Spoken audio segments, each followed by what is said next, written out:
Student, मैं नीरज कुमार स्वागत करता हूं आपका यज्ञ विद्या में। बच्चों, अभी यूपी पुलिस कांस्टेबल भर्ती 2026 से संबंधित हम लोग क्लास ले रहे हैं। इस कड़ी में सबसे पहले हम लोग प्रीवियस ईयर क्वेश्चन को देखना शुरू किए हैं।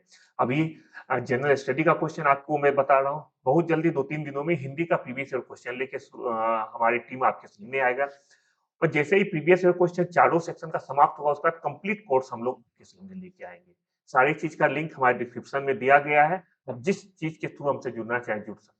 चलो बच्चों, अब हम लोग इसका क्लास शुरू करते हैं। प्रीवियस ईयर क्वेश्चन की श्रृंखला में आज हम लोग बात करने वाले 30 अगस्त 2024 को फर्स्ट शिफ्ट में हुए पेपर का, जिसमें हम लोग बात करेंगे जीएस सेक्शन का। चलो हम लोग क्लास शुरू करते हैं।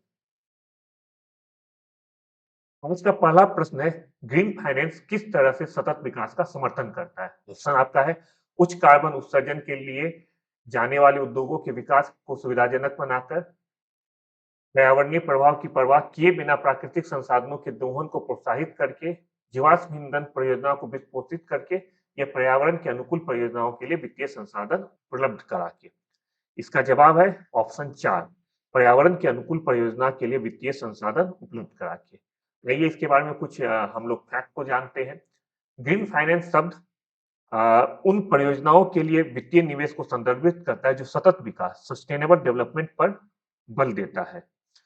यह कम कार्बन और जलवायु आधारित अर्थव्यवस्था को सक्षम बनाता है, जो वैश्विक जलवायु परिवर्तन लक्ष्यों को प्राप्त करने के लिए आवश्यक है। अ, एक दो और फैक्ट को देख लेते हैं। हरित निवेश में जैव विविधता संरक्षण, जल स्वच्छता, औद्योगिक प्रदूषण नियंत्रण, ऊर्जा दक्षता, जलवायु परिवर्तन अनुकूल और नवीकरणीय ऊर्जा आदि में निवेश शामिल है। अगला प्रश्न आपके सामने है, व्हाइट गुड्स पर लगाए जाने वाले उच्च जीएसटी दर क्या है? ऑप्शन है 28, 15, 12 या 8। और आपका जवाब है 28%। ऑप्शन एक 28% है। बच्चों मैं बता दूं कि ये जवाब जो मैं बता रहा हूँ, ये 2024 में जो क्वेश्चन पूछा गया उसके आधार पे ये 28% है। अभी मैं करंट का बताऊंगा, करंट का क्या है। जिस समय क्वेश्चन पूछा गया तो 2024 में उस समय जीएसटी का 4 दर था, 5, 12, 18 और 28। अब जीएसटी का 3 दर है, ये आप कह सकते हो उसको 4 दर भी। मैं आपको समझा देता हूँ कौन कौन सा रेट है जीएसटी का। एक तो 0% है, 0% है, उसके अलावा 5% है, 18% है और 40% है। ये 4 रेट जीएसटी का अब है। सितंबर 2025 में जीएसटी काउंसिल की मीटिंग हुई थी। उसमें ये तय किया गया था कि जो पहले 5, 12, 18 और 28% का दर है उसको बदल के 0, 5, 18 और 40 कर दिया गया। तो आपके सामने 0% को बहुत सारे एग्जाम में नेग्लेक्ट करके चलता है कि 3 दर माना जाता है, 5, 18 और 40। तो इस तरह से आप समझ सकते हैं क्वेश्चन जिस तरह से पूछा जाएगा, मैंने दोनों तरीके से बता दिया है। तो पहले ये 28% था उस समय के हिसाब से, लेकिन अगर आज की डेट में आपको ये क्वेश्चन पूछा जाता तो आपका जवाब होता 18%। व्हाइट गुड्स कहा जाता है बच्चों, इलेक्ट्रॉनिक सामान जैसे एसी हो गए, फ्रिज हो गए, ये सब व्हाइट गुड्स कहलाते हैं। इसमें जो फैक्ट इसमें दिया गया ये उस समय के हिसाब से, तो इसको आप मत देखिए। ये भी मैंने आपको बता दिया कि आज की डेट में आपको क्वेश्चन पूछा जाएगा तो इसका जवाब होगा 18%। बच्चों, आगे बढ़ने से पहले मैं आपको बता दूं कि हमारा जितना पीडीएफ और नोट्स है वो आप हमारे टेलीग्राम चैनल पे जाके ले सकते हैं, डाउनलोड कर सकते हैं। टेलीग्राम चैनल जाने के लिए बहुत ही आसान तरीका है। आप यहाँ पे क्यूआर कोड से डायरेक्ट स्कैन करके टेलीग्राम चैनल पे जा सकते हैं। हमारे व्हाट्सएप चैनल को आप लोग फॉलो कर सकते हैं। जो बच्चे आज पहली बार हमारे चैनल को देख रहे हैं, कृपया करके हमारे चैनल को आप सब्सक्राइब कीजिए और लाइक कर दीजिए। जिस बच्चे के पास ये चैनल अभी तक नहीं पहुंचा है, आप लोग काइंडली उसे पहुंचाएं। ये आपके साथ उनके लिए भी बहुत ही उपयोगी है। और एक बात और बता दूं बच्चों कि आप लोग पेन पेंसिल लेके बैठे हैं कि नहीं बैठे हैं। पेन पेंसिल लेके बैठा कीजिए। जैसे जैसे मैं क्वेश्चन कराते जाऊं, आप लोग साथ ही साथ जवाब देते जाए और बाद में आप लोग अपने आप को चेक करें कि आपने कितना क्वेश्चन सही किया है। चलो अगला क्वेश्चन देखते हैं। अगला क्वेश्चन है, भारत का सबसे बड़ा वन है? ऑप्शन कान्हा राष्ट्रीय उद्यान, गिर राष्ट्रीय उद्यान, सुंदरवन या जिम कॉर्बेट राष्ट्रीय उद्यान। और आपका जवाब है सुंदरवन। सुंदरवन बच्चों पश्चिम बंगाल में है और देश का सबसे बड़ा वन है। यहाँ टाइगर रिजर्व, यहाँ पे एक टाइगर रिजर्व है जो राष्ट्रीय उद्यान और बायोस्फीयर रिजर्व है। सुंदरवन में टाइगर रिजर्व भी है, ये राष्ट्रीय उद्यान भी है और बायोस्फीयर रिजर्व भी है। सुंदरवन से संबंधित एक इंपॉर्टेंट फैक्ट है कि ये विश्व के सबसे बड़े मैंग्रोव वन यहाँ पाए जाते हैं। बंगाल की खाड़ी में गंगा, ब्रह्मपुत्र और मेघना नदी के डेल्टा पे ये सुंदरवन स्थित है। जनवरी 2019 में रामसर कन्वेंशन के तहत इसे अंतर्राष्ट्रीय महत्व की आर्द्र भूमि वेटलैंड ऑफ इंटरनेशनल इंपोर्टेंस के रूप में मान्यता दिया गया। बहुत इंपॉर्टेंट फैक्ट है बच्चों, जनवरी 2019 में सुंदरवन को अंतर्राष्ट्रीय महत्व की आर्द्र भूमि के रूप में मान्यता मिला है। ध्यान रखना, क्वेश्चन से कितना, एक क्वेश्चन से कितना क्वेश्चन बन सकता है मैं आपको बताते चल रहा हूँ। इतना ज्यादा फैक्ट बताने का मेरा मकसद बस यही है कि एक क्वेश्चन से जितने भी फैक्ट कवर हो सकता है मैं लोग सब कवर कर लूं। अगला प्रश्न आपके सामने है, लठमार होली उत्तर प्रदेश के नीचे उल्लिखित किस शहर में मनाए जाने वाला अनोखा उत्सव है? इसके जवाब ऑप्शन है वृंदावन, बरसाना, मथुरा या आगरा। जो बच्चे यूपी से हैं वो तो पक्का इसका जवाब जानते होंगे। मुझे लगता है कि भारत में रहने वाले अधिकतर बच्चे को पता होगा लठमार होली बरसाना में मनाया जाता है। इसके बारे में कुछ फैक्ट देख लेते हैं। लठमार होली उत्तर प्रदेश के बरसाना और नंदगांव शहरों में मनाया जाता है। नंदगांव और बरसाना दोनों अगल बगल है। एग्जैक्ट उसको शहर न करके एक छोटा सा जगह है ये, तो वहां पे मनाया जाता है। हिंदू पौराणिक कथाओं के अनुसार भगवान कृष्ण बरसाना और नंदगांव में देवी राधा और उनकी सखियों से मिलने जाते थे और उन्हें चिढ़ाते थे। इसकी प्रतिक्रिया स्वरूप महिलाएं उन हरकतों पर नाराज हो जाती थी और उन्हें शहर से बाहर निकालने के लिए लठ का प्रयोग करती थी। उस समय से लठमार होली प्रसिद्ध हो गया है। उत्तर प्रदेश का पहला ट्रैफिक पार्क किस जिले में खोला गया है? ऑप्शन है प्रयागराज, अमेठी, गोरखपुर या अयोध्या। और आपका जवाब है प्रयागराज। प्रयागराज में पहला ओपन हुआ है, ट्रैफिक पार्क ओपन हुआ है। यहाँ पे क्या इसका इम्पोर्टेंट, क्यों इतना इम्पोर्टेंट है? क्योंकि इस पार्क में सोशल थिएटर, डिजिटल गेम, बच्चों के लिए मुफ्त झूले और बच्चों तथा व्यक्ति दोनों के लिए इलेक्ट्रिक वाहन उपलब्ध है। अगला प्रश्न है, प्रधानमंत्री जन धन योजना कब लॉन्च हुआ? और आपके ऑप्शन है 30 अगस्त 2014, 28 अगस्त 2014, 15 अगस्त 2015 या 2 अक्टूबर 2015। और आपका जवाब है 28 अगस्त 2014। अब तो ये क्वेश्चन आने का संभावना कम हो जाता है क्योंकि 10-11 साल हो गया इस योजना को आए हुए, लेकिन इंपोर्टेंट योजना है तो आप लोग डेट इसे जरूर याद कर ले। प्रधानमंत्री जन धन योजना की घोषणा नरेंद्र मोदी जी ने, हमारे देश के प्रधानमंत्री, 15 अगस्त 2014 को लाल किले की प्राचीर से किए थे और 28 अगस्त 2014 को इसका शुभारंभ किया गया था। इसका मेन मकसद था जितने भी पर्सन है उसको बैंकिंग सुविधा से जोड़ना। आज आप देखते होंगे कि डायरेक्ट बेनिफिट होता है, डायरेक्ट बेनिफिट स्कीम है, या कोई भी जो सरकार का स्कीम है, किसानों को जो धनराशि आवंटित किया जाता है सब कुछ डायरेक्ट अकाउंट में आता है। इस सब को करने के लिए जरूरी था कि पहले सभी पर्सन का बैंक अकाउंट ओपन हो। तो ये जनधन योजना के तहत जीरो बैलेंस पे सबका अकाउंट ओपन कर दिया गया। इसमें बहुत सारा फैसिलिटी भी दिया गया। अब आपके लिए उतना जरूरी नहीं है जानना, इसलिए मैं आपको नहीं बता रहा हूँ। ये जनधन योजना के बारे में कुछ महत्वपूर्ण मुद्दे थे। अगला प्रश्न है, निम्नलिखित में कौन सा देश भारत के साथ भूमि सीमा साझा नहीं करता? बच्चों जब भी इस तरह का क्वेश्चन आएगा तो आपको देखना होगा, समझना होगा कि क्वेश्चन में क्या दिया जा रहा है। भूमि सीमा दिया जा रहा है, कहीं लिखा रहता है जल सीमा साझा नहीं करती है, तो ये चीज आपको देखना होगा। यहाँ पे दिया है कि कौन सा देश भारत के साथ भूमि सीमा साझा नहीं करती है। ऑप्शन है बांग्लादेश, म्यांमार, मालदीव या चीन। तो इसका जवाब मालदीव है। क्वेश्चन आसान है। मालदीव लैंड बॉर्डर भारत के उत्तर पश्चिम में पाकिस्तान और अफगानिस्तान, उत्तर में चीन, नेपाल और भूटान, पूर्व में म्यांमार और बांग्लादेश के साथ अपनी भूमि सीमाएं साझा करती है। भारत जिससे भूमि साझा करती है, ये देश का नाम मैंने भी आपको बताया। और समुद्र के पार भारत के दो द्वीप स्थित है, एक है श्रीलंका और मालदीव। भूमि जो देश से साझा करती है उनका नाम मैंने बता दिया, और जिसके साथ पानी के थ्रू इंडिया जुड़ा हुआ है वो देश है श्रीलंका और मालदीव। श्रीलंका भारत के साथ प्राकृतिक से और मन्नार की खाड़ी के द्वारा अलग होता है, और मालदीव के साथ लक्षद्वीप द्वीप समूह के साथ अलग होता है। मतलब पहले लक्षद्वीप द्वीप समूह है, उसके बाद मालदीव होता है। ये दक्षिण में भारत के। किस युद्ध से भारत में ब्रिटिश औपनिवेशिक शासन की शुरुआत हुई थी? ऑप्शन है पानीपत का युद्ध, वांडीवास का युद्ध, बक्सर का युद्ध या प्लासी का युद्ध। जवाब है आपका प्लासी का युद्ध। बच्चों इस क्वेश्चन में कुछ फैक्ट मैं आपको बता दूं कि क्वेश्चन आपको पूछा गया, ध्यान दो, किस युद्ध से भारत में ब्रिटिश औपनिवेशिक शासन की शुरुआत हुई थी?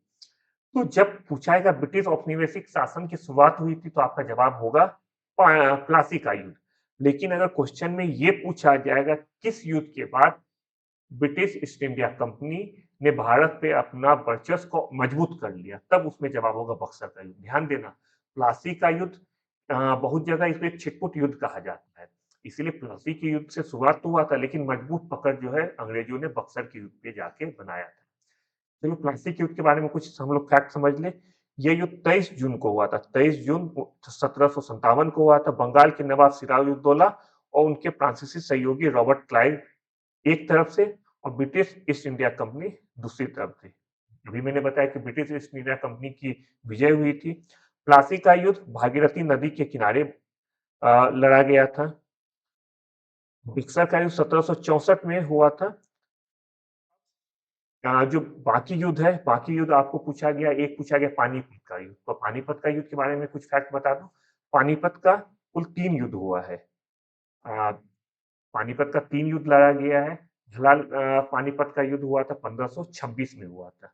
दूसरा युद्ध 1556 में हुआ था और तीसरा युद्ध 1761 में हुआ था। तो तीनों युद्ध को मैंने बता दिया। 1526 में जो युद्ध लड़ा गया था, वो 1526 का युद्ध लड़ा गया था इब्राहिम गारदी और इब्राहिम लोदी और बाबर के बीच लड़ा गया था, जिसमें बाबर की विजय हुई थी। दिल्ली सल्तनत के अंतिम शासक, ये लोदी वंश के अंतिम शासक थे इब्राहिम लोदी, और मुगल वंश की तरफ से बाबर ने इस युद्ध में एक लड़ाई लड़ा था, जिसमें बाबर बाबर की विजय हुई थी। जो दूसरा युद्ध है पानीपत का सेकेंड वार, ये अकबर और हेमू के बीच हुआ था। एक्चुअली उस समय अकबर छोटे थे, तो बैरम खान के संरक्षण में युद्ध लड़ा गया था। दूसरी तरफ हेमू थे, जिसमें की विजय अकबर की होती है। पानीपत का तीसरा युद्ध 1761 में लड़ा गया था मराठा और अहमद शाह अब्दाली के बीच। मराठा की तरफ से सरासी राव भाव जो है वो नेतृत्व कर रहे थे और अहमद शाह अब्दाली था, जिसमें कि अहमद शाह अब्दाली की विजय हुई और मराठा धाराशायी हो गया। अब अगर हम लोग बात करते हैं वांडीवास का युद्ध, तो वांडीवास का युद्ध 22 जनवरी 1760 को लड़ा गया था। इसे कर्नाटक का तीसरा वार भी कहा जाता है। ये फ्रांसीसी और अंग्रेजों के बीच हुआ था, जिसमें अंग्रेज विजय हुई थी। अगला प्रश्न आपका है, शहरीकरण का एक महत्वपूर्ण पर्यावरणीय प्रभाव क्या है? ऑप्शन है उच्च कार्बन उत्सर्जन, बढ़ी हुई हरियाली, वायु प्रदूषण में कमी या पानी की गुणवत्ता में सुधार। का जवाब है उच्च कार्बन उत्सर्जन। कुछ फैक्ट बच्चों हम लोग देख लेते हैं। शहरी क्षेत्र जलवायु परिवर्तन में मुख्य योगदानकर्ता जो वैश्विक अंतिम ऊर्जा ऊर्जा उपयोग CO2 के उत्सर्जन के लगभग 71 से 76% के लिए जिम्मेदार है। और शहरीकरण के परिणाम स्वरूप अनेक तरह की चुनौतियां सामने आती है। क्या क्या है? वनों की कटाई, आवास की हानि और पर्यावरण से मीठे पानी की निकासी होती है, जो वे जैव विविधता को कम करती है। अगला क्वेश्चन है, रेसमवेयर शब्द का अर्थ है। रेंसमवेयर शब्द का अर्थ है, क्या अर्थ है रेंसमवेयर का? ऑप्शन है किसी नेटवर्क तक अनधिकृत पहुंच, अनऑथराइज रूप से किसी नेटवर्क तक पहुंचना। ये उपयोगकर्ताओं की गतिविधियों पर नजर रखने वाला मेलवेयर। तीसरा ऑप्शन है एक प्रकार का फिशिंग हमला। चौथा ऑप्शन है ऐसा सॉफ्टवेयर जो फाइलों को इनक्रिप्ट करता हो और फिरौती की मांग करता हो। और आपका जवाब है ऑप्शन 4, ऐसा सॉफ्टवेयर जो फाइलों को इनक्रिप्ट करता है और फिरौती की मांग करता है। इसके बारे में कुछ बातें कर लेते हैं कि रैंसमवेयर एक प्रकार का मेलवेयर है जो पीड़ित के डेटा, फाइलों, डिवाइस या सिस्टम को लॉक और इनक्रिप्ट करता है। फिर उसके बाद ये जिससे हमलावर को फिरौती का भुगतान मिलने तक भी पर्याप्त अनुपयोगी हो जाए। उनका जो सिस्टम है, जब तक फिरौती ना आता है तब तक काम करने लायक वो रखता नहीं है, उसको लॉक कर देता है, जिससे कि कंप्यूटर के भाषा में इनक्रिप्ट करना कहते हैं। अगला प्रश्न है, सदगति पुस्तक जिस पर एक फिल्म बनी थी किसके द्वारा लिखी हुई है? ऑप्शन है हरिवंश राय बच्चन, जयशंकर प्रसाद, प्रेमचंद या महादेवी वर्मा। और आपका जवाब है प्रेमचंद। था 1981 में पिक्चर आई थी। पिक्चर का नाम था सदगति और पिक्चर को महान डायरेक्टर सत्यजीत रे ने डायरेक्ट किया था। और ये पिक्चर बना है बच्चों मुंशी प्रेमचंद के उपन्यास पे, जिसका नाम भी सदगति था। मुंशी प्रेमचंद को हिंदी और उर्दू के महान अग्रदूत के रूप में भी जाना जाता है। एक दो फैक्ट इनके बारे में उसे भी हम लोग देख लेते हैं। इनकी अन्य काव्य रचना कौन-कौन सी जो अन्य उपन्यास है उसमें गोदान, कर्मभूमि, सेवा सदन ये सब इम्पोर्टेंट, ईदगाह ये सब इम्पोर्टेंट इनकी रचना है। इसका अगला प्रश्न है, निम्नलिखित में किस पूर्व भारतीय प्रधानमंत्री को भारत रत्न नहीं मिला है? भारत रत्न का पुरस्कार नहीं मिला है। ऑप्शन है पीवी नरसिम्हा राव, मनमोहन सिंह, चरण सिंह या लाल बहादुर शास्त्री जी।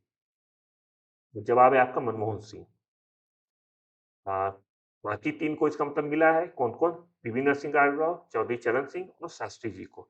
इसके बारे में हम लोग कुछ फैक्ट देख लेते हैं कि पीवी नरसिंह राव को 1991 से 1996 तक वो भारत के प्रधानमंत्री थे। 2024 में 2024 में उन्हें मरणोपरांत भारत रत्न से सम्मानित किया गया है। चौधरी चरण सिंह जो 1979 से 80 तक भारत के प्रधानमंत्री थे, इनको 2024 में इनको भी भारत रत्न से सम्मानित किया गया है। लाल बहादुर शास्त्री जी जो कि 1964 से 1966 तक भारत के प्रधानमंत्री थे, इनको 1966 में भारत रत्न से सम्मानित किया गया है। और ये इंपॉर्टेंट फैक्ट है बच्चों, मरणोपरांत सम्मानित होने वाले प्रथम व्यक्ति थे। भारत रत्न से मरणोपरांत जो सम्मानित हुए सबसे प्रथम व्यक्ति वो है ये लाल बहादुर शास्त्री जी है, जो मरणोपरांत सबसे पहले व्यक्ति जिनको भारत रत्न पुरस्कार मिला है। अगला प्रश्न आपका है, भारत में प्रथम जनगणना किस शासक के समय आयोजित की गई थी? ऑप्शन है Lord Lytton, Sir John Napier, Lord Mayo या लॉर्ड ऑकलैंड। आपका जवाब है लॉर्ड मेयो। 1872 में हुआ था सेंसेक्स सबसे पहले और उस समय गवर्नर जनरल लॉर्ड मेयो का शासन। 1881 में लगातार जनगणना भारत में शुरू होने लगा। ध्यान दो 1872 में सबसे पहले जनगणना हुआ है। 1872 में 1881 में प्रमाणिक रूप से जनगणना औपचारिक रूप से जनगणना हर 10 साल पे होना शुरू हो गया है। तब से लेके अभी तक हर 10 साल में जनगणना होता है। अभी आप 2021 को एक्सेप्शन कर दें क्योंकि 2021 का जनगणना कोविड था और कुछ कारणवश नहीं हो पाया था। कुछ फैक्ट देख लेते हैं कि स्वतंत्र भारत का प्रथम जनगणना जैसा मैंने बताया हर 10 साल पे होता है, तो 41 के बाद 10 साल हो जाएगा 51 में हुआ था और यह भारत की निरंतर श्रृंखला की 7वीं जनगणना थी। ध्यान दो, कभी-कभी क्वेश्चन पूछा जा सकता है कि आजादी के बाद की पहली जनगणना कौन सी जनगणना थी? उसका जवाब होगा 7वीं। क्यों होगा 7वीं बच्चों? क्योंकि 1872 में जो जनगणना हुआ है वो वो वो जनगणना निरंतर श्रृंखला की जनगणना नहीं थी। 1872 में रेंडमली जनगणना किया गया था। 1881 में ये डिसाइड किया गया कि अब हर 10 साल पे जनगणना होगा। तो क्वेश्चन देख लेना कि अगर पूछा जाएगा कि निरंतर श्रृंखला की कौन सी जनगणना है 1951, तो बोलोगे आप 7वीं। इसी बोलोगा कि शुरुआत से लेकर अब तक कौन सी जनगणना है, तो आपका जवाब होगा। अगला प्रश्न हमारा है, डैश का अर्थ किसी अन्य व्यक्ति की वेबसाइट पर बलपूर्वक नियंत्रण स्थापित करना है। ऑप्शन है स्पैम, हैकिंग, वेब हाईजैकिंग या फिशिंग। तो इसका जवाब है वेब हाईजैकिंग। इसके बारे में कुछ फैक्ट हम लोग समझते हैं। वेब हाईजैकिंग किसी वेब सर्वर को हैक करके किसी अन्य व्यक्ति की वेबसाइट वेबसाइट पर नियंत्रण करने की प्रक्रिया है। इसे ब्राउज़र रिडायरेक्ट वायरस कहा जाता है क्योंकि ये ब्राउज़र को अन्य आमतौर पर दुर्भावनापूर्ण वेबसाइटों पर रिडायरेक्ट करता है। तो अगला प्रश्न है, भारत और बांग्लादेश के बीच किस नदी के कारण विवाद उत्पन्न हुआ है? ऑप्शन है तीस्ता, यमुना, ब्रह्मपुत्र या गंगा। और आपका जवाब है तीस्ता। इसको एक बार हम लोग और डिटेल में समझ लेते हैं। तीस्ता ब्रह्मपुत्र की एक प्रमुख सहायक नदी है ब्रह्मपुत्र की, और ये दाहिने तरफ से ब्रह्मपुत्र में आकर मिलती है। इस नदी का 83% जलग्रहण क्षेत्र भारत में जबकि 17% बांग्लादेश में है। अगर हम लोग बात करें एक कुछ एक्स्ट्रा फैक्ट की, तो बांग्लादेश ने 1966 में गंगा जल संधि की तर्ज पर भारत में तीस्ता जल का समान वितरण की मांग किया है, लेकिन वो मांग अभी तक हुआ नहीं है। जैसे कि 1966 में गंगा जल संधि के आधार पर फरक्का पे एक बैराज बांध बनाया गया है। बांग्लादेश का ये मानना है कि उसी तरह का संधि, उसी तरह का क्रिया तीस्ता नदी जल के साथ भी भारत को करना चाहिए। प्रथम विश्व युद्ध कब शुरू हुआ? ऑप्शन 1920, 1930, 1919 या 1914। इसका जवाब है 1914। 1914 से लेके अगर एग्जैक्ट डेट अगर आप देखेंगे तो 28 जुलाई 1914 से लेके 11 नवंबर 1918 तक प्रथम विश्व युद्ध चला था और ये दो ग्रुपों के बीच में ये प्रथम विश्व युद्ध लड़ा गया था। कौन कौन से दो ग्रुप है? पहला ग्रुप का नाम है एलाइज, दूसरा ग्रुप का नाम है सेंटर पावर्स। एलाइज को मित्र मित्र ग्रुप भी कहा जाता है और सेंटर पावर को केंद्रीय संगठन कहा जाता है। जो एलाइज सदस्य है उसमें फ्रांस, रसिया, ब्रिटेन और बाद में यूएसए शामिल हुए। और जो सेंट्रल पावर्स है, सेंट्रल पावर्स में जिसे केंद्रीय शक्ति कहा जाता है, उसमें जर्मनी, ऑस्ट्रिया हंगरी, वो उस समय का ओटोमन एम्पायर और बुल्गारिया शामिल थे। एक इम्पोर्टेंट फैक्ट शायद आपको पूछा जा सकता है, आपको पता होना चाहिए कि प्रथम युद्ध होने का तत्कालीन कारण क्या था? तो फर्स्ट वर्ल्ड वॉर होने का तत्कालीन कारण था आर्कड्यूक फर्नांडिस की हत्या। अगला प्रश्न आपका है, हड़प्पा सभ्यता को अन्य किस नाम से जाना जाता है? ऑप्शन है द्रविड़ सभ्यता, वैदिक सभ्यता, आर्य सभ्यता या सिंधु घाटी सभ्यता। इसका जवाब है सिंधु घाटी सभ्यता। इसका टाइम पीरियड बच्चों 3300 से लेके 1300 के बीच में है। 3300 से लेके 1300 के बीच में है।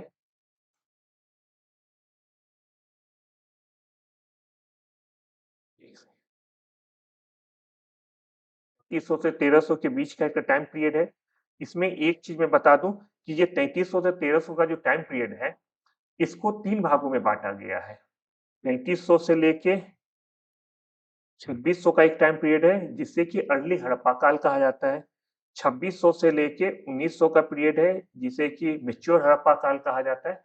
अगर आपको ऑप्शन कहीं पे 2600 से 1900 अगर सिर्फ रहता है, तो ये ज़्यादा सही है। अगर पूरा हड़प्पा सभ्यता 3300 से लेके 1300 के बीच का है, लेकिन 3 भागों में बाँटा गया है। अर्ली हड़प्पा 3300 से लेके 2600 ईसा पूर्व, मैच्योर हड़प्पा या विकसित हड़प्पा 2600 से लेके 1900 के बीच, और लेटर हड़प्पा इसका समय काल है 1900 से लेके 1300 ईसा पूर्व। ये 3 काल है।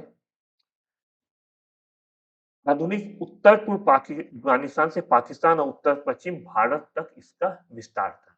एक इंपॉर्टेंट फैक्ट बच्चों इसके बारे में, दयाराम साहनी द्वारा 1921 में इस सभ्यता का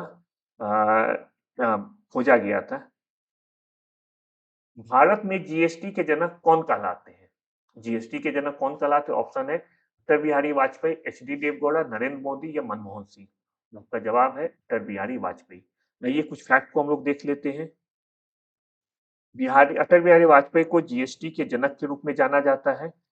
इन्होंने सबसे पहले वर्ष 2000 में डॉक्टर विजय केलकर के नेतृत्व में एक टास्क फोर्स का गठन करके जीएसटी की नींव रखी थी।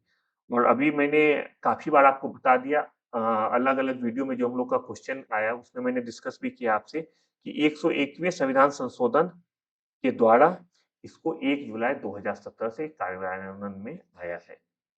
बच्चों, एक बार फिर आपको बता दूं कि आप में से जितने बच्चे चाहते हैं कि आपको फ्री क्लास नोट मिल जाए, क्लास मटेरियल मिल जाए, आराम से टेलीग्राम चैनल पे जाके आप वहां से हमारे पीडीएफ को डाउनलोड कर सकते हैं। जितने बच्चे पहली बार आए वो काइंडली अपने मेरे चैनल यग मीडिया को सब्सक्राइब करें, बेल आइकन दबा दें, जिससे सबसे पहले आपको वीडियो हमारा पहुंच जाएगा। चलिए अगला को देखते हैं।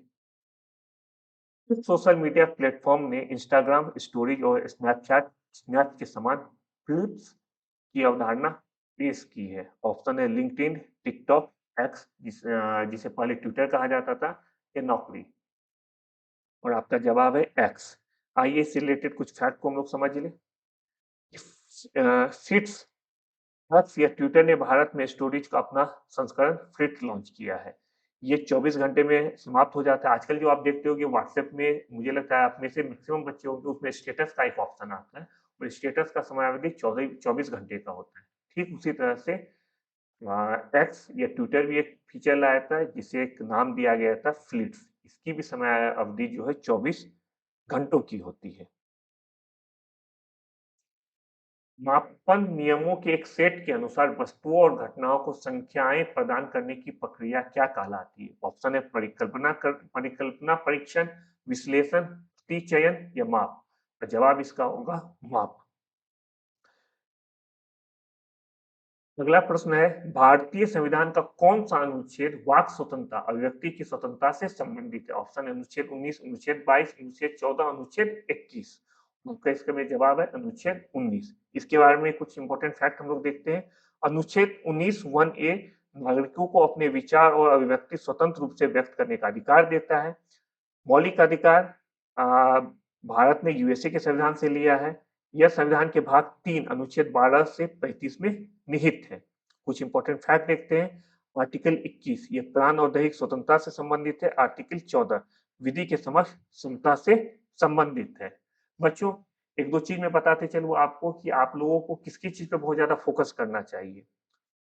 लोगों को जिस पे बहुत ज्यादा फोकस करना चाहिए वो है आर्टिकल। जितने भी आर्टिकल, इंपॉर्टेंट आर्टिकल है, खासकर शुरुआत के आर्टिकल, आप जितने सिटीजनशिप, नागरिकता, मौलिक अधिकार, नीति निर्देशक तत्व, राष्ट्रपति, प्रधानमंत्री, ये कौन कौन सा नंबर आर्टिकल है, किसमें क्या कहा गया है, इमरजेंसी, ये सब आप बहुत अच्छे से याद कर लो, क्योंकि आपके एग्जाम में आप देखते हो कि मैं प्रीवियस ईयर क्वेश्चन ले रहा हूँ कि कोई ना कोई आर्टिकल हर एग्जाम में पूछा जाता है, हर क्लास में पूछा जाता है। जब हम लोग पॉलिटी का डिटेल में क्लास करेंगे कुछ दिनों के बाद, उसमें मैं इंपॉर्टेंट आर्टिकल आपको बताऊंगा जिसको आपको सबको लर्न करके जाना है। इसके अलावा बुक्स, बहुत इंपॉर्टेंट फैक्ट है, आप लोगों से हर साल बुक से एक दो क्वेश्चन जरूर आता है, बुक से एक दो क्वेश्चन आता है, डेट से एक दो क्वेश्चन आता है। हम लोग सारे टॉपिक पे वन बाय वन बात करेंगे, जैसे ही 4-5 दिनों में हमारा प्रीवियस ईयर क्वेश्चंस का सेट समाप्त हो जाएगा। भारत के किस शहर में दुनिया के 90% छोटे हीरे संशोधित होते हैं? ऑप्शन है मुंबई, जयपुर, बड़ौदा या सूरत। आपका जवाब है सूरत। सूरत हीरे की कटाई के लिए फेमस है और पॉलिशिंग के लिए फेमस है। इसे भारत का हीरा सिटी भी कहा जाता है। विश्व में 90% हीरे की कटाई और पॉलिशिंग सूरत में होती है। सूरत में 6000 से अधिक इकाइयां जो विश्व के विभिन्न हिस्सों से प्राप्त कच्चे हीरो को नवीन रूप प्रदान करती है। सूरत के बारे में देख लेते हैं। सूरत गुजरात में ताप्ती नदी के किनारे स्थित है। इसे सिल्क सिटी के नाम से भी जाना जाता है। ये सूरत है बच्चों। यहाँ मैप पे मैंने आपको बता दिया है कि अगर आप लोग में से जिसे मैप के थ्रू पढ़ना है वो जरूर देखिए। अगला प्रश्न आपका है 2011 की जनगणना के अनुसार भारत में कुल वन आवरण कितना है? 2011 की जनगणना के अनुसार ऑप्शन है 23.42, 22.07, 17.80 या 21.05। आपका जवाब है 21.05। ध्यान दो बच्चे, क्वेश्चन में आपसे पूछा गया 2011 की जनगणना के अनुसार। जब भी क्वेश्चन आएगा आपको जरूर दे दिया जाएगा कि किसी रिपोर्ट के अनुसार पूछा जा रहा है, जनगणना के अनुसार पूछा जा रहा है। 2011 की जनगणना के अनुसार 21.05 है। लेकिन अगर अभी का बात करें, आईएसएफआर का रिपोर्ट जो 2023 का है, उसमें जनगणना को 21.76% बताया गया है। उसमें बताया गया कुल वन क्षेत्र अभी 7,15,343 वर्ग किलोमीटर में फैला हुआ है। जहां तक राज्यों की बात करें, सबसे ज्यादा मध्य प्रदेश में वन क्षेत्र है। उसके बाद क्रमशः अरुणाचल प्रदेश, छत्तीसगढ़, उड़ीसा और महाराष्ट्र का स्थान आता है। अगला प्रश्न आपका है कौन सा प्राचीन भारतीय ग्रंथ संगीत, नृत्य और नाटक पर विस्तृत लेख के लिए माना जाता है, जिसे जिसे शास्त्रीय भारतीय कलाओं के लिए एक आधारभूत कृति माना जाता है? ऑप्शन है मनुस्मृति, वेद, अर्थशास्त्र या नाट्य शास्त्र। तो जवाब आपका होगा नाट्य शास्त्र। नाट्य शास्त्र की रचना भरत मुनि ने किया है। इसका समयकाल 200 ईसा पूर्व से 220 ईस्वी के बीच माना जाता है। एक इंपॉर्टेंट चीज देख लो, इसे पांचवा वेद के रूप में भी नाट्य शास्त्र को माना जाता है। एक चीज और है कि पांचवा वेद कहने का मतलब है जो चार वेद हम लोग जानते हैं, ऋग्वेद, अथर्ववेद, सामवेद और यजुर्वेद, इन चार वेद के अलावा कुछ को पांचवा वेद की संज्ञा दिया जाता है। जैसे महाभारत को भी बहुत जगह पांचवा वेद के रूप में उल्लेख किया गया है। जितने भी पुराण है उसको भी पांचवें वेद के रूप में उल्लेख किया गया है। उसी तरह से नाट्य शास्त्र को भी पांचवें वेद के रूप में उल्लेखित किया जाता है। अगला प्रश्न है आपका अंतर्राष्ट्रीय पुनर्निर्माण एवं विकास बैंक आईबीआरडी क्या है? का ऑप्शन है ये एक संयुक्त राष्ट्र एजेंसी है जो गरीब उन्मूलन से संबंधित है। ये एक अंतर्राष्ट्रीय संगठन है। ये एक अंतर्राष्ट्रीय विशेष संस्थान है जो सदस्य देशों को वित्तीय सहायता प्रदान करती है, या ये एक वैश्विक वित्तीय संस्था है जो छोटे व्यवसायों को ऋण प्रदान करती है। और इसमें आपका जवाब होगा यह एक अंतर्राष्ट्रीय वित्तीय संस्थान है जो सदस्य देशों को वित्तीय सहायता प्रदान करता है। बच्चों 2-3 दिन पहले भी इस तरह का क्वेश्चन आया था। विश्व बैंक की स्थापना 1944 में हुआ है। इंपॉर्टेंट फैक्ट्स आप देख लो, 1944 में हुआ है। इसे एबीआरडी के नाम से जाना जाता है। यह एक अंतर्राष्ट्रीय वित्तीय संस्थान है जो निम्न और मध्यम आय वाले देशों के सरकारों को ऋण और अनुदान करती है। इसका मुख्यालय वाशिंगटन डीसी में है। वाशिंगटन डीसी कहाँ है बच्चों? यूएसए में है। वर्तमान समय में कुल 189 इसके सदस्य हैं, 189, इसको भी ध्यान रखो। अगला प्रश्न आपका है हरित क्रांति जिसने कई विकासशील देशों में कृषि उत्पादन में उल्लेखनीय ढंग में वृद्धि की है, मुख्य रूप से क्या शामिल था उसमें? ऑप्शन आपका है उन्नत सिंचाई तकनीक, जैविक खेती के तरीके, आनुवांशिक रूप से रूपांतरित फसलें या उच्च उपज किस्म के बीज और रासायनिक उर्वरक। आपका जवाब इसमें से है उच्च उपज किस्म की बीज और रासायनिक उर्वरक। हरित क्रांति का अर्थ बच्चों होता है उच्च उपज देने वाली किस्म की बीजें, रासायनिक उर्वरकों और नई तकनीक के उपयोग से कृषि उत्पादन में तेजी से वृद्धि लाना। भारत में एमएस स्वामीनाथन को हरित क्रांति के जनक, जबकि विश्व स्तर पर बात करें तो नॉर्मन बोरलॉग को माना जाता है। भारत में हरित क्रांति के जनक माने जाते हैं एमएस स्वामीनाथन, और विश्व में हरित क्रांति के जनक माने जाते हैं नॉर्मन बोरलॉग।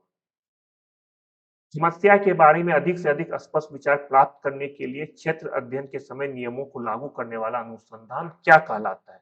ऑप्शन है व्यवहारिक अनुसंधान, अनुसंधान विश्लेषण, क्रियानिष्ठ अनुसंधान, ये प्रायोगिक अनुसंधान। और आपका जवाब है व्यवहारिक अनुसंधान।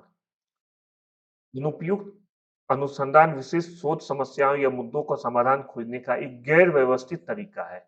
ये समस्याएं किसी व्यक्ति, समूह या सामाजिक स्तर पर हो सकती है। इसे गैर व्यवस्थित इसलिए कहा गया है क्योंकि ये सीधे समाधान खोजने की ओर जाता है। इसका उपयोग बच्चों किया जाता है विज्ञान से लेकर सामाजिक विज्ञान तक अध्ययन और अनुसंधान के कई क्षेत्रों में इसका उपयोग किया जाता है। अगला क्वेश्चन है केंद्रीय कृषि विश्वविद्यालय कहाँ है? सेंट्रल एग्रीकल्चर यूनिवर्सिटी किस जगह है? आपको राज्य का नाम दिया गया उत्तर प्रदेश, पश्चिम बंगाल, मणिपुर या आंध्र प्रदेश। और आपका जवाब है मणिपुर। केंद्रीय कृषि विश्वविद्यालय मणिपुर में इम्फाल के लामफेलाट में स्थित है। इसकी स्थापना 26 जनवरी 1993 को केंद्रीय कृषि विश्वविद्यालय अधिनियम 1992 के द्वारा किया गया। यह कृषि अनुसंधान और शिक्षा विभाग के अंतर्गत आता है। और अगर बात करें इसका अधिकार क्षेत्र 7 उत्तर पूर्वी राज्यों में फैला हुआ है। अगला प्रश्न है आर्कटिक परिषद जलवायु परिवर्तन और आर्कटिक शासन को संबोधित करने में मदद करती है। ऑप्शन है आर्कटिक में आर्थिक विकास और संसाधन निष्कर्षण को बढ़ावा देने पर ध्यान केंद्रित करके, एक ऐसी शासी निकाय के रूप में विनियमन करके जो सभी आर्कटिक देशों के लिए कानूनी और विनियमों के को निर्देशित करती है। ये पर्यावरण विनियमों का पालन नहीं करने वाले सदस्य देशों पर प्रतिबंध लगाकर। तो चौथा ऑप्शन है आर्कटिक मुद्दों पर अंतर्राष्ट्रीय प्रयासों का समन्वय करके। और आपका जवाब है इसमें फोर्थ, आर्कटिक मुद्दों पर अंतर्राष्ट्रीय प्रयासों का समन्वय करके। इसके बारे में कुछ फैक्ट जान लेते हैं। आर्कटिक परिषद एक उच्च स्तरीय अंतर सरकारी निकाय जिसे 1996 में ओटावा घोषणा द्वारा स्थापित किया गया था। ये आर्कटिक राज्यों के बीच स्वदेशी समुदाय और अन्य आर्कटिक निवासियों के साथ सहयोग, समन्वय और बातचीत को बढ़ावा देता है। ये सतत विकास और पर्यावरण संरक्षण पर विशेष ध्यान देता है। कुछ इंपॉर्टेंट फैक्ट इसका देख लेते हैं बच्चों। Canada, Denmark, Finland, Iceland, Norway, रूस, स्वीडन और संयुक्त राज्य अमेरिका इसके सदस्य हैं। आर्कटिक परिषद के सदस्य ये सब है। अगला प्रश्न आपका है भारत के प्रथम राष्ट्रपति कौन थे? बहुत आसान क्वेश्चन है, आप लोग में से सारे बच्चे जवाब जानते होंगे। ऑप्शन है डॉक्टर जाकिर हुसैन, शंकर दयाल शर्मा, डॉक्टर राजेंद्र प्रसाद या प्रतिभा पाटिल जी। और आपका जवाब है डॉक्टर राजेंद्र प्रसाद। इनका टेन्योर बच्चों 26 जनवरी 1950 से लेकर 13 मई 1962 तक था। इन्हें 1962 में भारत रत्न से सम्मानित किया गया था। ये भारत के एकमात्र राष्ट्रपति जिन्होंने 2 पूर्णकाल पूरा किए। अगला प्रश्न है मानवाधिकार में दोनों शामिल है, क्या क्या है ऑप्शन? ऑप्शन है अधिकार और दायित्व, स्वतंत्रताएं और दायित्व, स्वतंत्रताएं और विशेषाधिकार, अधिकार और विशेषाधिकार। और आपका जवाब है अधिकार और दायित्व। इसके बारे में कुछ हम लोग बातें कर लेते हैं। सभी मानव के लिए निहित अधिकार है। मानवाधिकार की बात किए जा रहे हैं, चाहे उसकी जाति, लिंग, राष्ट्रीयता, भाषा, धर्म या कोई अन्य कुछ भी हो। राज्य मानवाधिकार का सम्मान करने, उसकी रक्षा करने और उन्हें पूरा करने के लिए अंतर्राष्ट्रीय कानूनों के तहत दायित्वों और कर्तव्यों को मानते हैं। पूरा करने के दायित्व का अर्थ है राज्यों को बुनियादी मानवाधिकार को सुविधाजनक बनाने के लिए सकारात्मक कार्रवाई करना चाहिए। 1948 में इसे लाया गया है, ये जान लो। 1948 में संयुक्त राष्ट्र द्वारा इसे लाया गया है। स्पेस एक्स पहले निजी तौर पर वित्त पोषित अंतरिक्ष कार्यक्रम की सह स्थापना किसने की? ऑप्शन है जेफ बेजोस, इलन मस्क, यूरोपीय अंतरिक्ष एजेंसी या बिल गेट्स? और इसका जवाब होगा एलन मस्क। इसके बारे में कुछ चीज समझ लेते हैं।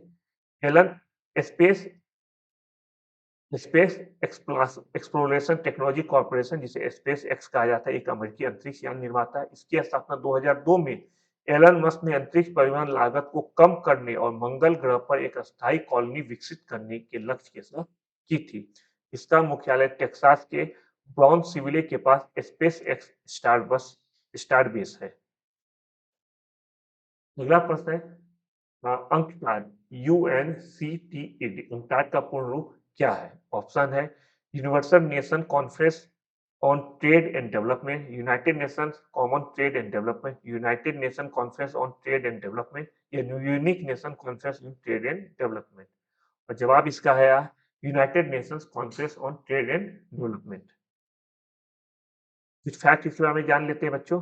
1964 में संयुक्त राष्ट्र महासभा द्वारा स्थापित एक अंतर सरकारीय निकाय है। इसका उद्देश्य विकासशील देशों को वैश्विक अर्थव्यवस्था में लाभकारी रूप से एकत्रित करने में सहायता करना है। इसका मुख्यालय जेनेवा, स्विट्जरलैंड में है। यह संस्था मुख्य रूप से व्यापार, निवेश और विकास के मुद्दों से संबंधित है। अगला प्रश्न है, किसने सुझाव दिया कि हर किसी का एक विशिष्ट रक्त समूह होता है? ऑप्शन है लुई पास्चर, लेडेस्टीन, मेंडेल या डार्विन। और जवाब आपका है लैंडस्टीन। ऑस्ट्रेलियाई वैज्ञानिक कार्ल लैंडस्टीन ने 1900 में एबीओ रक्त समूह प्रणाली की खोज की थी। एक्चुअली उससे पहले बच्चों पता ही नहीं चलता था कि सब हर आदमी का रक्त अलग अलग हो सकता है। उस समय ये लगता था कि सबका रक्त एक ही जैसा लाल होता है, उसमें कोई दिक्कत नहीं, सबका एक ही ग्रुप होता है। ये ग्रुप के बारे में किसी को आइडिया ही नहीं था, बस ये पता था कि सबका खून एक ही जैसा होता है। लेकिन जो वैज्ञानिक है ऑस्ट्रिया वैज्ञानिक है कार्ल लैंडस्टीन, उन्होंने 1900 में बताया कि नहीं, रक्त समूह अलग अलग होता है। उसने सुझाव दिया कि हर किसी का एक विशिष्ट रक्त समूह होता है। इस खोज ने सुरक्षित रक्त ट्रांसफ्यूजन को संभव बनाया। उस समय, आज के समय में आपको पता होगा कि अगर किसी का बी पॉजिटिव है तो उसको सिर्फ बी पॉजिटिव खून ही चढ़ाया जा सकता है जरूरत के समय में। उस समय जब ऐसा जरूरत पड़ता था तो व्यक्ति की मृत्यु हो जाती थी, क्योंकि गलत रक्त चल रही थी। ये पता ही नहीं रहता था कि क्या अलग अलग रक्त होता है। इस इनके द्वारा दिए गए किए गए इस आविष्कार ने एक बड़ा ही मुश्किल काम जो पहले मेडिकल वर्क में था उसको आसान कर दिया। उन्हें इस खोज के लिए 1930 में फिजियोलॉजी या मेडिसिन का नोबेल प्राइज दिया गया था। लैंडस्टीन ने बच्चों 1900 में रक्त समूह प्रणाली की खोज की थी। और एक इंपॉर्टेंट चीज है आरएच फैक्टर। आरएच फैक्टर जो है, लैंडस्टीन ने एएस वीनर के साथ मिलकर आरएच फैक्टर की खोज की थी। अब आप लोगों को आरएच फैक्टर क्या होता है तो इसको मैं एक बार समझा दूं। तो ब्लड ग्रुप हो गया, किसी का बी रहता है, किसी का ओ रहता है। आरएच फैक्टर में मतलब होता है पॉजिटिव या नेगेटिव। जैसे आप किसी किसी का सुनते हैं बी पॉजिटिव होता है ब्लड ग्रुप, किसी का बी नेगेटिव होता है। तो आरएच फैक्टर होने से और आसान हो गया, क्योंकि अब आपको पता होगा कि किसी का अगर बी पॉजिटिव रक्त है तो आप बी नेगेटिव का रक्त उसे नहीं चढ़ा सकते, उसे हमेशा बी पॉजिटिव का रक्त ही चढ़ाया जाएगा। इसका खोज इन्होंने लैंडस्टीन ने एएस विनर के साथ 1900 बाद के दिनों में किया था। 1900 में तो इन्होंने पीएच रक्त समूह प्रणाली की खोज की थी। अगला प्रश्न आपका है, सोफिया किस देश की राजधानी है? ऑप्शन है बांग्लादेश, बुल्गारिया, अफगानिस्तान या बेनिन। सोफिया किसकी राजधानी है? जवाब है बुल्गारिया। बुल्गारिया दक्षिण पूर्वी यूरोप में स्थित एक देश है। सोफिया इसकी राजधानी और सबसे बड़ा शहर है। ऑप्शन में जो अन्य देश है उसकी राजधानी देख लेते हैं, क्योंकि क्वेश्चन आपसे पूछा जाता है देश और राजधानी। बांग्लादेश की राजधानी है ढाका, अफगानिस्तान की काबुल, बेनिन की राजधानी है पोर्टो नोवा। बुल्गारिया की मुद्रा को हम लेव कहते हैं। अगला क्वेश्चन है, भारतीय संविधान का कौन सा अनुच्छेद राष्ट्रपति के क्षमादान देने से शक्ति से संबंधित है? राष्ट्रपति का क्षमा करने की शक्ति किस अनुच्छेद में है? जैसा मैंने पहले ही बताया बच्चों कि जितने इंपॉर्टेंट आर्टिकल है राष्ट्रपति के बारे में, प्रधानमंत्री के बारे में, मंत्रिपरिषद के बारे में, हमारे मूल अधिकार, ये सब आपको याद रहना चाहिए। जब हम लोग पॉलिटी का क्लास बस कुछ दिनों बाद शुरू करेंगे तब उसमें मैं आराम से आपको डिटेल में सब कुछ बताऊंगा। राष्ट्रपति का क्षमादान कर सकती, ऑप्शन अनुच्छेद 73, अनुच्छेद 75, अनुच्छेद 72, अनुच्छेद 74। ऑप्शन है सही जवाब है अनुच्छेद 72। संविधान के अनुच्छेद 72 के साथ राष्ट्रपति के पास किसी भी व्यक्ति को क्षमा, राहत या दंड में छूट देने की शक्ति है। यह उन सभी मामलों पर लागू होता है जहां सजाए सजाए मौत भी कहा गया है, मतलब डेथ पेनल्टी उन सब में लागू होता है।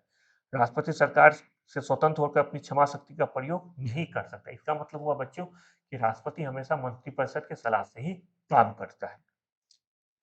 राज्यपाल को क्षमा देने की शक्ति राष्ट्रपति को आर्टिकल 72 में है, राज्यपाल को देने की शक्ति 161 में, दोनों याद रखो। राज्यपाल को क्षमा देने की शक्ति 161 में है, राष्ट्रपति को 72 में है। क्या दोनों को क्षमा देने की शक्ति एक समान है? बिल्कुल नहीं। एक मेजर डिफरेंस है राष्ट्रपति और राज्यपाल में, वो ये है कि राज्यपाल सजा मृत्यु को माफ नहीं कर सकता है, बाकी सब सजा को, मान लो किसी को 10 साल का सजा है, उसको 5 साल कम कर सकता है, ये 0 भी कर सकता है राज्यपाल। लेकिन सजाए मौत को माफ करने का शक्ति राज्यपाल के पास नहीं है। उसके लिए सिर्फ और सिर्फ राष्ट्रपति का दरवाजा ही खटखटाना पड़ेगा। अगला सवाल है, सहकारी समिति का प्राथमिक उद्देश्य क्या है? ऑप्शन है सदस्यों की सेवा करना, अधिक धन जुटाना, अधिक लाभ कमाना या उत्पादन बढ़ाना। और आपका जवाब है सदस्यों की सेवा करना। इसके बारे में कुछ हम लोग बातें देख लेते हैं। सहकारी समिति लोगों का एक स्वैच्छिक संघ है जिसका उद्देश्य सदस्यों का कल्याण करना है। इसका मुख्य उद्देश्य समाज द्वारा एकत्रित संसाधनों का उपयोग करके एक दूसरे की मदद करना है। यह किसी पर निर्भर नहीं रहना, सेल्फ हेल्प के सिद्धांत पर कार्य करता है। और इसको संवैधानिक दर्जा भी मिला हुआ है। 97वें संविधान संशोधन अधिनियम 2011 द्वारा सहकारी समिति को संवैधानिक दर्जा और संरक्षण मिलते हैं। बहुत इंपॉर्टेंट चीज है। आज का अंतिम क्वेश्चन है बच्चों, साइबर सुरक्षा के लिए निम्नलिखित में कौन सा संस्था जिम्मेदार है? ऑप्शन है CERT इन, DRDO, राव या NIA। आपका जवाब है CERT in. The computer emergency response team, ये जिम्मेदार होता है। यह भारत सरकार के इलेक्ट्रॉनिक और सूचना प्रौद्योगिकी मंत्रालय के अंतर्गत बना एक संगठन है। यह हैकिंग और फिशिंग जैसे साइबर सुरक्षा खतरों से निपटने के लिए जिम्मेदार राष्ट्रीय नोडल एजेंसी के रूप में काम करता है। इसका गठन बच्चों 2004 में हुआ, इसे भी आप ध्यान दे दो। बच्चों ये हमारा आज का क्लास था। उम्मीद करते हैं कि आज का क्लास आपको पसंद आया होगा। जो बच्चे आज पहली बार आए हैं वो प्लीज हमारे चैनल को सब्सक्राइब कर लें, बेल आइकन दबा दें, जिससे सबसे पहले हमारे चैनल के पे दिया गया वीडियो आपके पास पहुंच सके। हम लोग बहुत जल्द बाकी जो एग्जाम आपके स्क्रीन पे है उसका भी बैच लेके बहुत जल्द आपके सामने आने वाले हैं। बस इतना निगाह हमारे चैनल पे बना के रखें। तो आप लोगों को फ्री मटेरियल चाहिए तो हमारे टेलीग्राम चैनल पे जाइए, वहाँ से आप PDF और नोट्स डाउनलोड कर सकते हैं। व्हाट्सएप ग्रुप को ज्वाइन कीजिए। हमारा एग्जाम हम लोग बहुत जल्दी अपना मॉक टेस्ट अपने ऐप पे लेने वाले हैं, इसीलिए ऐप को डाउनलोड कर लीजिए। हमारी वेबसाइट www.yagmedia.com पे जाए, वहाँ से स्टडी मटेरियल ले सकते हैं। हमें आप सोशल मीडिया इंस्टाग्राम ट्विटर पे भी फॉलो कर सकते हैं। कोई ज़रूरत हो तो स्क्रीन पे दिए गए नंबर 8178333895 पे कॉल करें, हमारी टीम आपके लिए हमेशा तैयार है। लास्ट में एक बार बताऊंगा आपको कि हमारे चैनल को सब्सक्राइब करना बिल्कुल ना भूलें, जिससे कि कोई वीडियो अगर आएगा तो आपसे स्किप नहीं होगा। हमारा वीडियो देने के लिए आपका बहुत बहुत धन्यवाद। अपना बहुत अच्छा से ख्याल रखिए, फिर हम लोग मिलेंगे अगले बाय बाय।